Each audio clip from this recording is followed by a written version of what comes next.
Buenos días, buenos días. Gracias una vez más por estar este domingo aquí con nosotros en este ministerio Tetelestai. Hoy tenemos una clase muy interesante, ya que continuamos con el estudio de la iglesia, de las 7 iglesias en el libro de Apocalipsis. Hoy vamos a comenzar con la quinta iglesia, una iglesia que pues en sí son pocos versículos, pero hablan bastante de lo que pasó durante este tiempo y algo muy importante que sucedió en este siglo cuando nace esta iglesia en Sardis. Entonces tomen su Biblia y acompáñenos porque vamos a comenzar el capítulo 3. Así comienza el capítulo 3 con la iglesia de Sardis. Y les voy a dar un consejo, los voy a invitar a que no se pierdan las siguientes 2 clases, porque vamos a hablar de 2 iglesias muy importantes y muy interesantes, que es la iglesia de Filadelfia y la iglesia de la Odisea. La iglesia de la Odisea es la última iglesia en toda la historia de la iglesia aquí en la tierra. Y la Biblia nos habla mucho de ella, de lo que está pasando. Y la razón por la cual encuentro estos 2 estudios interesantes, la iglesia de Filadelfia y la iglesia de la Odisea, es porque estoy convencido de que la iglesia de la Odisea es la iglesia donde estamos viviendo en este momento. Es la última iglesia de toda la historia de la iglesia aquí en la tierra, es la última etapa. Y es muy importante lo que vamos a leer ahí. Vamos a ver cómo se aplica todo lo que pasó en esa iglesia, en la historia, pero que hoy en día lo podemos ver. Y Dios dice, esa es la última iglesia, y durante esa iglesia, durante el lapso de esa iglesia, es cuando el Señor regresa por su pueblo, por todos aquellos que han puesto su fe y confianza en Cristo Jesús como Dios y Salvador. Un evento que se llama el arrebato de la iglesia. Y así comienza el capítulo 4. Hoy vamos a comenzar con el capítulo 3 y vamos a hablar de la iglesia de Sardis. ¿Qué es lo que pasó en esa iglesia? Algo increíble pasó ahí, algo que tomó lugar durante este tiempo, durante la iglesia de Sardis, y la iglesia se transforma por completo y para siempre. Entonces vamos a ver qué pasó ahí. Toma tu Biblia para comenzar y vamos a entrarle de lleno porque tenemos un promedio. La voy a hacer cortita, si puedo, ¿ok? Para acabar pronto, pero quiero darte lo mejor que hay en esta iglesia, lo mejor que hay en estos pasajes. Entonces toma tu Biblia, vete al capítulo 3, el capítulo de Apocalipsis, y vamos a leer lo que pasó con la iglesia de Sardis, que dice lo siguiente, capítulo 3, versículo 1. Escribe al ángel de la iglesia de Sardis, el que tiene los 7 espíritus de Dios y las 7 estrellas, dice esto: yo conozco tus obras, que tienes nombre y que vives y estás muerto. Sé vigilante y afirma las otras cosas que están para morir, porque no he hallado tus obras perfectas delante de Dios. Acuérdate pues de lo que has recibido y oído y guárdalo.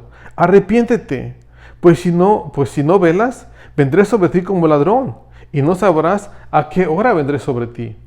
Pero tienes unas pocas personas en Sardis que no han manchado sus vestiduras, y andarán conmigo en vestiduras blancas, porque son dignas. El que venciere será vestido de vestiduras blancas, y no borraré su nombre del libro de la vida, y confesaré su nombre delante de mi Padre y delante de los ángeles. El que tiene oído, que oiga lo que el Espíritu dice a las iglesias. Esos pocos pasajes, versículos, nos describen la iglesia de Sardis. Vamos a hacer una oración corta y vamos a entrar de lleno a esto porque estoy seguro que esto lo vas a encontrar muy interesante, pero no solamente lo vas a encontrar interesante, sino que espero que también lo puedas aplicar en tu vida. Ahí donde estás, inclina tu rostro y cierra tus ojos y ora conmigo. Papi, te damos gracias por esta mañana, por tu palabra que es rica y es muy, muy sabrosa, Señor, y que alimenta nuestro espíritu. Te quiero suplicar, Padre, que tomes este momento en este instante y que bendigas a todos aquellos que escuchen esta clase, que los fortalezcas y que les dé más hambre de ti. Bendícenos, Señor, y permítenos caminar en fe junto a ti todos los días. Y gracias una vez más por tenernos esta mañana aquí junto a ti, a tus pies, a escuchar tu preciosa palabra. Bendice este momento porque te lo pedimos en el nombre de Cristo Jesús, que es Dios y que vive y que reina por los siglos de los siglos. Amén, amén, amén. Ahora, aquí estamos con la iglesia de Sardis. ¿Quién fue esa iglesia? Fue una iglesia muy interesante. En primer lugar, en la ciudad de Sardis. Una ciudad que pues estaba localizada como en una montañita y luego estaba así como plano en la parte de arriba. Era muy difícil llegarle a esa ciudad. En técnicas de guerra, cuando había invasiones y eso, no se podía. Estaba muy bien situada.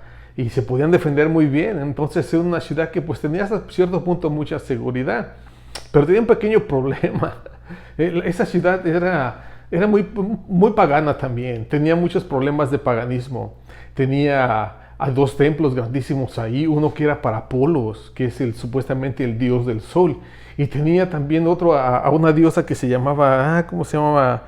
Cibele se llamaba la diosa, y esa diosa era la diosa de la luna. Aparentemente, según su tradición, la tradición de ellos, es que Apolo y Cibele eran hermanos, y Cibele especialmente no nomás era hermano de Apolo, sino que también era una diosa, la diosa de la naturaleza. Había mucha adoración falsa. Los efesios llamaban a esa diosa Cibele, la llamaban Diana, la Diana de los efesios. Y si se acuerdan del libro de los Hechos, esa mujer, esa diosa, era una diosa muy sensual y sexual. De esa manera la adoraban. Entonces, Sardis era una ciudad que tenía ese paganismo, que estaba localizada en un lugar muy difícil de llegarle. Pero ¿sabes qué? Tenía un pequeño problema. Se confiaban bastante. Ellos pensaban que no podían ser conquistados por nadie porque pues la tierra estaba, por la posición en cómo estaba localizada la ciudad. Y por eso dice este pasaje aquí en el Apocalipsis, dice, si no velas, vendré sobre ti como ladrón y no sabrás a qué hora vendré sobre ti. Lo interesante de esta ciudad de Sardis es de que fue conquistada 2 veces. Ya, a pesar de que era imposible escalar la ciudad, llegar hacia allá arriba por la parte de abajo, aún así fue conquistada 2 veces. Y es interesante que dice este pasaje, dice, ponte a velar, pon atención.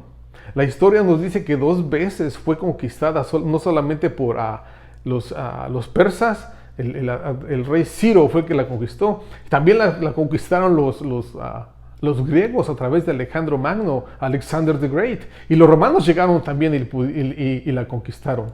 Y la razón cómo es que la conquistaron es de que se dormían ¿cómo se llama? Los centinelas, las personas que debían estar cuidando la ciudad durante la noche, para evitar alguna invasión, algo así, se durmieron. Y por ahí descubrió el rey Ciro. El rey Ciro pagó, le dijo a sus soldados, les voy a dar mucho dinero al que descubra la manera de cómo subir y conquistar esa ciudad, la ciudad de Sardis. Y dice la historia que un soldado de Ciro, de este rey, en una ocasión fue a estudiar a la ciudad de Sardis para ver cómo poder entrar. Y en la parte de arriba notó que estaba un soldado. Y a este soldado se le cayó el casco. ¡Pum! Ahí viene rodando el casco hasta abajo de la montaña de donde estaba la ciudad. Y el soldado de Ciro se puso atención y se dio cuenta de cómo ese soldado de una u otra manera por un costado bajó y pudo salir de la ciudad, tomar su casco y regresar a la ciudad. Ese centinela, sin darse cuenta, este soldado de Ciro, que era persa, dice, en la torre ya descubrí cómo se hace, y de esa manera lo hicieron. De esa manera es como subieron por arriba, por ese lado de la ciudad, y conquistaron a Sardis. Y es lo que dice el pasaje aquí. No, ponte listo, porque si no velas, si no te pones atención, voy a llegar como ladrón. Y así es exactamente como conquistaron la ciudad. Entonces también era una ciudad que tenía muy buen comercio. De hecho, aquí había un hombre que se llamaba Croesus, que fue capturado por Ciro, el mismo rey persa, y se consideraba el hombre más rico del mundo en ese tiempo. Esta ciudad de Sardis era una ciudad muy interesante que tenía mucho que ofrecer, pero también tenía pues muchos problemas espirituales, y es por eso que Dios les hace la invitación de que pongan atención y se arrepientan. Bueno, lo más importante de todo esto, de toda esta iglesia, es que pasó algo interesante. Recuerda que las iglesias anteriores a Sardis, especialmente la iglesia de Pérgamos y Tiatira y todas esas iglesias, venían con una influencia grandísima romana. Recuerda que ¿cómo se llama? El emperador Maximiliano, ¿era Maximiliano? Constantino, perdón. Él fue el que dio la orden de que la religión cristiana sería la religión del imperio. Y al unirse el imperio con la religión, hay mucho paganismo porque se vinieron todas esas ideas y tradiciones de los paganos y entraron dentro de la iglesia cristiana. Bueno, aquí lo que sucede en la iglesia de Sardis es de que de todo ese paganismo, de toda esa gente que entró a la iglesia cristiana, que se decían cristianos pero eran paganos, Ya estaban llevando prácticas a cabo que pues Dios rechaza y Dios detesta. Bueno, lo que pasó aquí en Sardis es que aquí, como dice el pasaje, tienes algunos nombres, dice, pero tienes unas pocas personas en Sardis que no han manchado sus vestiduras. Y a lo que se refiere es esto. En este tiempo, en este periodo de la iglesia de Sardis, es cuando surge la reformación, nace la iglesia protestante. La iglesia que se rebela contra esa iglesia romana. Y dicen, nosotros nos salimos de aquí. Y fue a través de unos cuantos hombres que ahorita vamos a mencionar algunos de ellos. Entonces, por esa razón esta iglesia es importantísima. Porque aunque habla poco, nos da unos cuantos versículos, creo nada más 6 versículos. Pero están llenos de historia y de información que la iglesia muchas veces desconoce. Eso es lo que pasa. Es cuando esta iglesia surge, la iglesia de Sardis, de ahí surge un movimiento que es la Reformación y la iglesia protestante, que hasta el día de hoy sigue con vida. Vamos a iniciar entonces el pasaje. Este es nada más un poquito de historia de quién era este lugar, acá a esa iglesia en Asia Menor, la ciudad de Sardis. Y dice el pasaje así. Escribe al ángel de la iglesia en Sardis, el que tiene los 7 espíritus de Dios. Y a las 7 estrellas dice esto: yo conozco tus obras, que tienes nombre, de que vives y estás muerto. Rápidamente, una vez más, se menciona aquí los 7 espíritus de Dios. Eso los encuentras en Isaías capítulo 11, versículo 2. El espíritu de sabiduría, de conocimiento, son 7 espíritus preciosos. Y aquí dice el pasaje, esos espíritus los tiene Jesús. Es decir, esos espíritus los utiliza Él para discernir, para amar, para hacer las cosas que tiene que hacer. Pero no solo eso, dice que tiene las 7 estrellas. Y las 7 estrellas son esos espíritus que están en la mano de Él. Pero ve lo que dice aquí el pasaje. Dice aquí, yo conozco tus obras, que tienes nombre, de que vives y estás muerto. ¡Wow! Checa qué es lo que está pasando. Aquí esta iglesia aparentemente tiene un nombre muy bien conocido. Tiene un nombre que se reconoce. Hoy en día hay muchas iglesias que se reconocen bastante por los nombres que tienen. No quiero nombrar denominaciones, pero menciona cierta iglesia y esa iglesia está bien fuerte. Sí, tal vez tengan un buen nombre, y eso es lo que pasó aquí con la iglesia de Sardis. Ya, tienes un buen nombre, todos hablan de ti, pero el problema es este. Dice que tienes nombre de que vives, pero estás muerto. Es decir, tus obras están muertas. Y si no hay vida en la labor de esta iglesia, todo lo que haces está muerto. ¿Por qué? Tal vez porque no lo estás haciendo para el nombre de Jesús o por el nombre de Jesús. Lo estás haciendo por tu propia gloria, por tu propia fama, y desgraciadamente eso es lo que sucede. Que en muchas ocasiones tienes personas o tienes iglesias que surgen a la fama, especialmente, no quiero decir fama, pero al reconocimiento, especialmente en iglesias, donde vas y haces el trabajo y la iglesia surge y tal vez el predicador o el maestro, quien sea, agarra mucha fama, mucho conocimiento y desgraciadamente esa es su destrucción. Porque hay que tener cuidado, por experiencia te lo digo, hay que tener cuidado.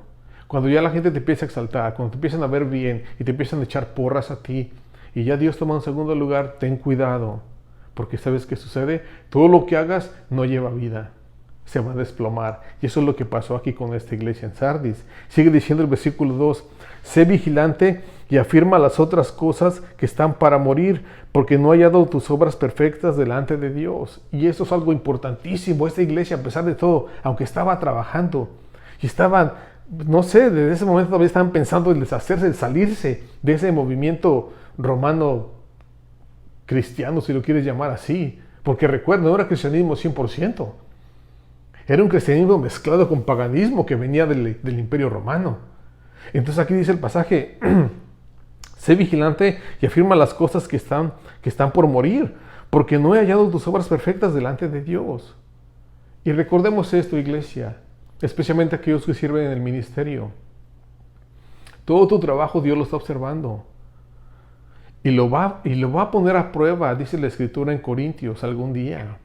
Si todas las obras que tú has hecho por la iglesia y por Dios, dice Dios, bueno, vamos a ver si las hiciste realmente por mí o lo hiciste por tu propia vanagloria. Dice el pasaje que va a tomar las obras que hizo el hombre, supuestamente en el nombre del Señor, y les van a aventar al fuego. Y si salen y no se queman, esas obras realmente las hiciste para mí, dice el Señor.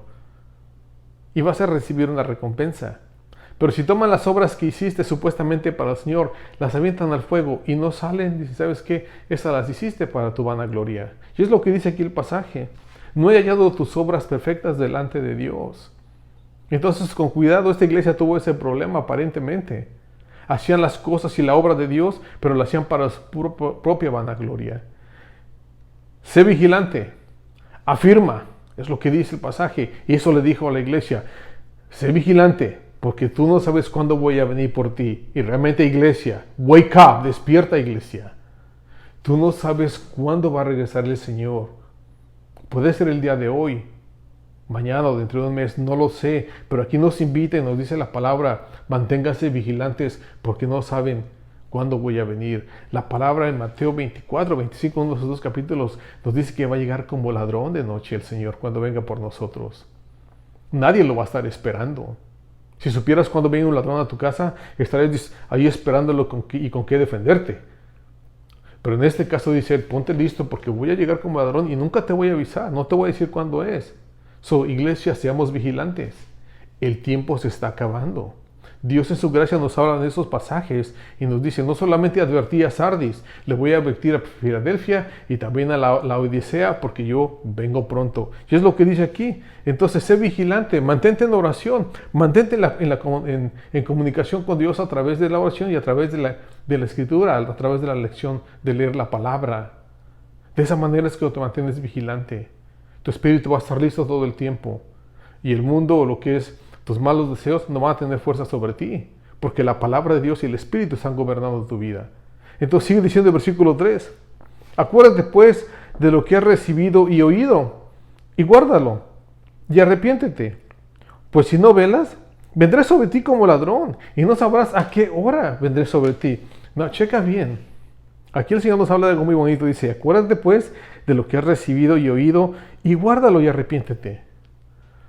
Si tú y yo hemos recibido muchas cosas de Dios, en lo personal lo he hecho, no solamente espiritualmente hablando, también materialmente hablando. Nos ha dado un trabajo, nos ha dado vida, nos ha dado, no sé, un carrito para moverte. Te ha dado cosas Dios en su gracia y en su amor.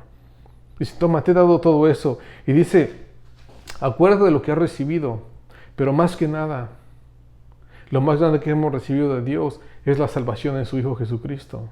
Créeme. Todo esto que tienes, tu trabajo, tu casa, esa cuenta del banco que tienes no sé cuánto dinero, créeme, todo eso se va a quedar al último. No te va a servir de nada. Todo eso te lo ha dado Dios. Pero lo que sí te pide es de que recuerdes que lo más grande que has recibido ha sido la salvación eterna a través de su Hijo Jesucristo. Y de la manera como la recibiste, ¿sabes cómo es aquí? Dice aquí, porque lo oíste. Dice el pasaje, acuérdate pues de lo que has recibido y oído. Y si yo cuando conocí a Jesucristo no lo conocí cara a cara, no lo saludé, oh Jesús, ¿cómo estás? Mi nombre es Miguel. No, en ningún momento. Yo escuché de quién era Él. Y así es como lo recibí. Y es lo que dice el pasaje. Acuérdate de lo que has recibido y de lo que has oído. Tú y yo recibimos a Jesús por haber escuchado su palabra, porque alguien nos habló de Él. Acuérdate de eso. Eso es lo más importante. No el resto. Dice, guárdalo y arrepiéntete. ¿Por qué dice que nos arrepintamos? Porque créeme, tú y yo pecamos todos los días. Todos los días hacemos algo malo, decimos algo que no deberíamos decir, pensamos algo que no deberíamos pensar y tal vez hacemos cosas que no deberíamos hacer. Y dice el Señor, acuérdate, Miguel, ¿a quién le sirves? Acuérdate que Dios te está vigilando. Y no te vigila porque te odia, te vigila porque te ama. Y arrepiéntete de lo que has hecho. Tú y yo tenemos que llegar a ese punto diario. El hecho de que tú y yo sigamos a Cristo Jesús como Señor y Salvador, que le sirvamos en la iglesia, en algún ministerio, no quiere decir que eres un hombre perfecto, que no cometes errores. No, al contrario, es cuando más cuenta te das que tienes muchos problemas espirituales y que necesitas a Dios para continuar, para vivir día con día. Yo te soy muy honesto, te voy a ser bien franco. Y es triste decirlo, pero es la realidad. Yo creo que los peores pecados que cometí en mi vida, hasta la fecha, los he cometido caminando con Jesús. Porque es cuando dice la palabra que el pecado toma poder. Y es una batalla al principio. Pero cuando maduras en el Señor, ya no es tan fácil muchas veces que caigas en esas trampas porque tienes madurez, tienes experiencia. Pero especialmente cuando recién te transformas, te conviertes, en la torre, es una batalla constante. Y muchos de ellos no continúan, mucha gente avienta la toalla y dice, no, forget, eso no me convence. Aquí hay muchos problemas ya. Créeme, Dios no te prometió una vida llena de rosas. ¿Sabes qué? No, va a haber tribulación, va a haber confrontación, pero date cuenta que voy a estar contigo todos los días hasta el fin del mundo. Entonces el Señor está con nosotros, y es lo que dice el pasaje. Acuérdate de lo que has recibido. ¿Qué don Dios te ha dado? Ocúpalo. Te lo dio por algo. No lo ocupes para tu vanagloria. Ocúpalo para su gloria. Y dice aquí el pasaje, guárdalo y arrepiéntete, pues si no velas, vendré sobre ti como ladrón y no sabrás a la hora en que vendré sobre de ti. Si en muchas ocasiones tú y yo tal vez estemos viviendo mal, y Dios en su gracia, en su amor, en ese perdón, en esa paciencia, te da una oportunidad de que te arrepientas y te da otra para que hagas las cosas bien. No sé si eres una persona que, por ejemplo, está robando en su trabajo. No sé, manejas efectivo en el trabajo y eres de esos que se quedan con un billetito y dices, Señor, eso está mal, arrepiéntete. Pero continúas haciéndolo, eso está mal, arrepiéntete. Eso está mal, arrepiéntete. Y no lo haces, va a llegar el momento en que Dios va a permitir algo y se te va a aparecer. Y no se te va a aparecer cara a cara. Lo que va a pasar es que va a haber consecuencias. Va a venir sobre de ti la consecuencia de tu pecado. Es decir, cuando se dé cuenta el jefe de que le estás robando, vas a enfrentarte a problemas más serios. No solamente vas a tener que pagar ese dinero, no solamente vas a perder tu trabajo, sino tal vez vas a tener que ir a la cárcel. Y es por eso que dice, Señor, ten cuidado, porque no sabrás la hora. Arrepiéntete mejor y haz las cosas bien. Esta iglesia de Sardis aparentemente estaban haciendo muchas obras, muchas cosas buenas, pero pues realmente no sabemos qué hicieron. No hay un récord o historia que nos diga, pues la iglesia de Sardis fue famosa porque no solamente construyó iglesias, sino que estuvo alcanzando a todo el mundo, hablándoles. No, esta iglesia estaba batallando porque estaba todavía ese paganismo romano, esa combinación del Estado con la iglesia, y no sabían cómo reventarse. Y ve cómo separarse, perdón. Y observa qué es lo que pasa aquí. El versículo 4 es donde realmente cambia el curso de la iglesia, cambia el curso de la historia. En la iglesia de Sardis pasa algo durante ese tiempo. Dice, pero tienes unas pocas personas en Sardis que no han manchado sus vestiduras y andarán conmigo en vestiduras blancas porque son dignas. Espérate, a pesar de todo, a pesar de que la iglesia no tenía todo en orden y no estaban haciendo las cosas muy bien, que digamos, dice la palabra, pero hay unas cuantas personas ahí todavía, y siempre es así.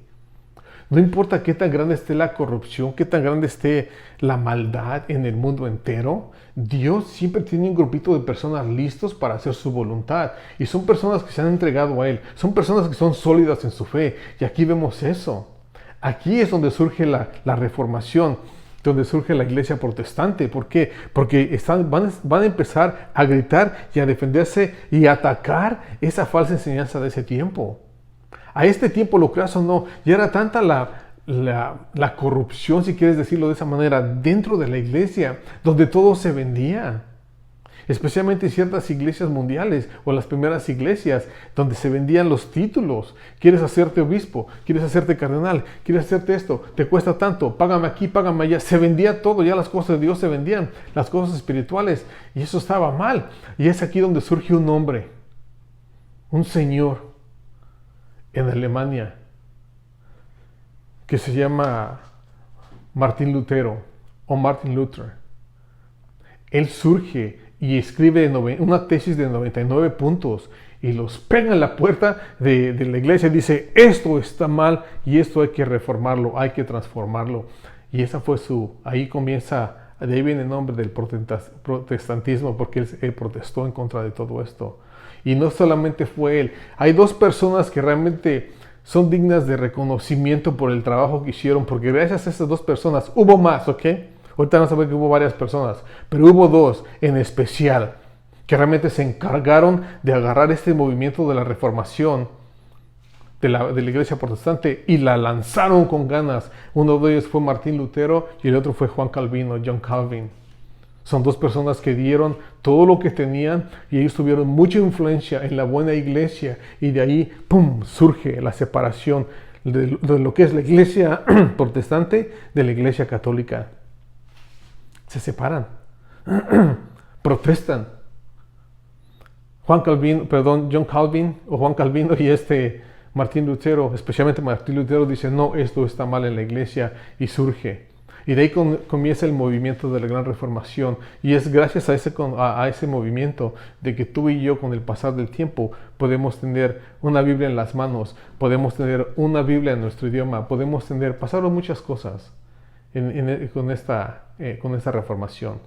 Entonces aquí, como dice el pasaje, pero tienes pocas personas en Sardis que no han manchado sus vestiduras. Si esta gente, a pesar de que vivían en ese tiempo, conocían muy bien la palabra de Dios y sabían proclamarla, sabían defenderla y sabían enseñarla.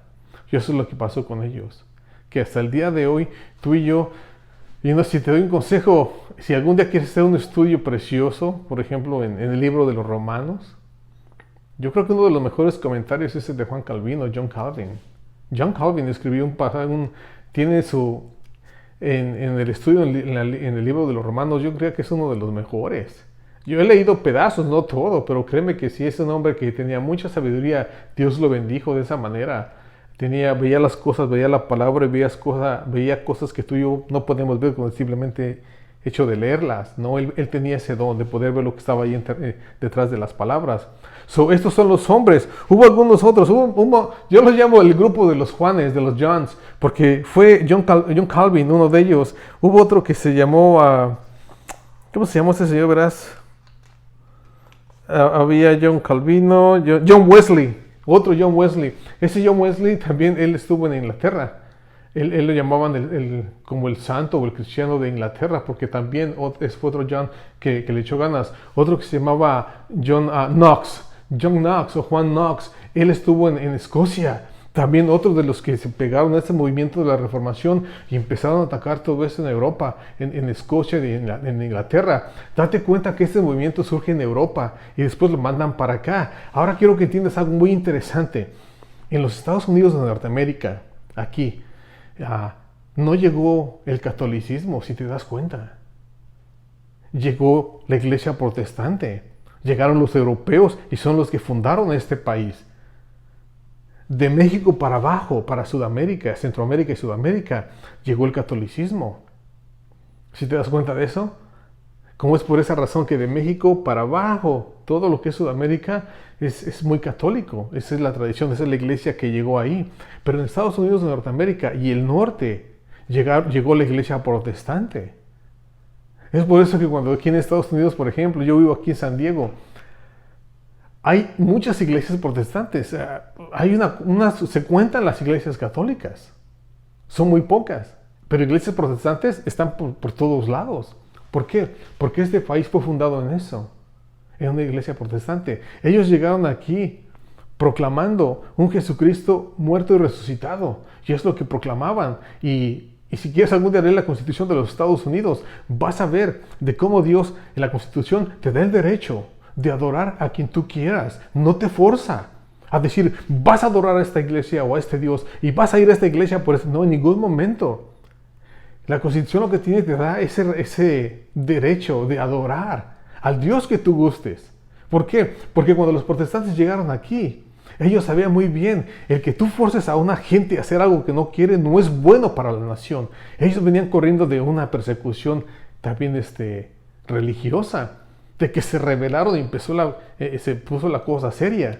Pero cuando llegan aquí a Estados Unidos es cuando llegó la iglesia protestante y tenemos este movimiento donde no ves mucho catolicismo. Pero eso es lo que pasó. Son todos estos hombres que se rebelaron en contra de John Knox, aquí está, que se rebelaron en contra de lo que era la iglesia católica de ese tiempo. Hacen posible esta iglesia que hoy en día tiene títulos, por decirlo así, la iglesia bautista, a la pentecostal, tienes a la iglesia... Hay una muy interesante, con la iglesia metodista, y esta fue fundada por un hombre que fue John Wesley. Él fundó esa iglesia. Tienen títulos, pero siempre la mayoría de esas iglesias tienen el mismo valor bíblico. Ven las cosas de la misma manera. Ven a Jesús como Dios y Salvador, ven su deidad y exaltan mucho el poder y la autoridad de la palabra. Eso es lo que pasó en el versículo 4. El versículo 5 dice así, para acabar, ya menos acabamos. El que venciere será vestido de vestiduras blancas y no borraré su nombre del libro de la vida y confesaré su nombre delante de mi Padre y delante de los ángeles. Esto es muy importante. Porque esa es la gran pregunta y pon atención, eso es muy importante para ti también, ¿ok? Una persona cuando se acerca a Cristo Jesús y lo acepta como Señor y Salvador, se arrepiente, perdóname por lo que he hecho y creo en ti y estoy seguro y creo en el corazón que moriste por mis pecados, Señor, y que tomaste mi lugar en la cruz, te acepto como Dios y Salvador. En ese instante la salvación entra a tu corazón y el Señor te sella con su Espíritu Santo. Algo muy bonito que dice la palabra, que tu nombre se escribe en el libro de la vida.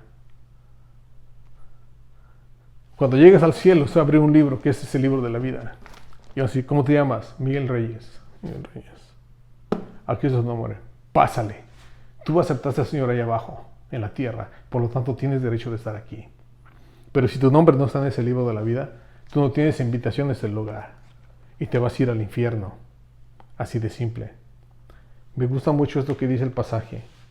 El que venciere se va vestido de vestiduras blancas. Y tú y yo vamos a tener esas vestiduras blancas en el cielo cuando lleguemos. Un satín precioso.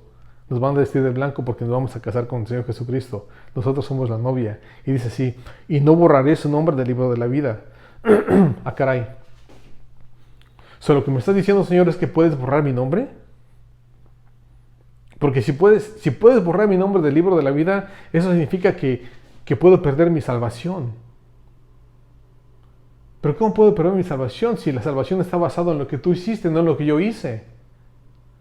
Lo que trato de decirte es esto. Una vez que aceptas a Jesús como Dios y Salvador, la salvación es tuya. No la pierdes. ¿A qué se refiere este pasaje que dice que voy a borrar tu nombre? De la mejor manera que se puede entender eso es de esta manera. Escucha bien. Cuando Jesús llegó a la tierra, murió por toda la gente, por cada uno de los seres humanos que han vivido en la tierra. Desde Adán hasta este momento, Él murió por todas las personas.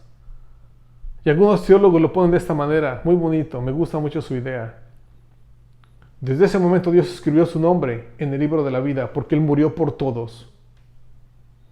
Pero, si tú no aceptas ese regalo de salvación que Él te dio en la cruz, por haber muerto por ti, y rechazas ese regalo que Él te da de vida eterna, entonces cuando va a borrar el nombre, tú me rechazaste, tú no perteneces a este reino. Tienes que asegurarte de que aceptes ese regalo de salvación que Dios te ofrece en este momento. Acéptalo en el corazón. Acéptalo como Señor y Salvador. Y el día que llegues al cielo, cuando se abran los libros, tu nombre va a estar escrito. Pero si rechazas ese regalo que Él te da, como dice Efesios 2, 8 y 9, entonces Él va a borrar tu nombre del libro de la vida. Y sigue diciendo para terminar, y confesaré su nombre delante de mi Padre y delante de sus ángeles. No se va a avergonzar de ti. No importa de todo lo que tú hayas hecho. No importa los pecados, la maldad que hayas hecho. Dice el Señor, yo voy a confesar. ¿Y qué va a confesar? Señor, yo confieso que Miguel fue pecador de esa manera, pero ¿sabes qué? Yo pagué por sus pecados. Y Él me sirvió en la tierra. Por lo tanto, voy a confesar que Él es mi siervo. Y yo pagué por su culpa. Y es cuando Dios dice, oh, ok, pásale entonces, tu deuda está pagada. Y esto es algo muy precioso. Entonces no se va a avergonzar delante del Padre y de los ángeles.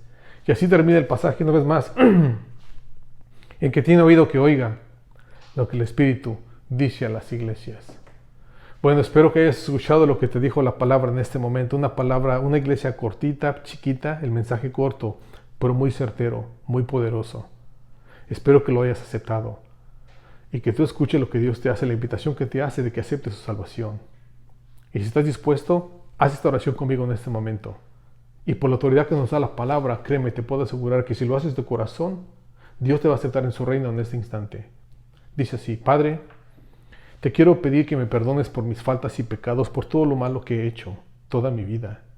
Te he rechazado, te he ofendido y te pido perdón.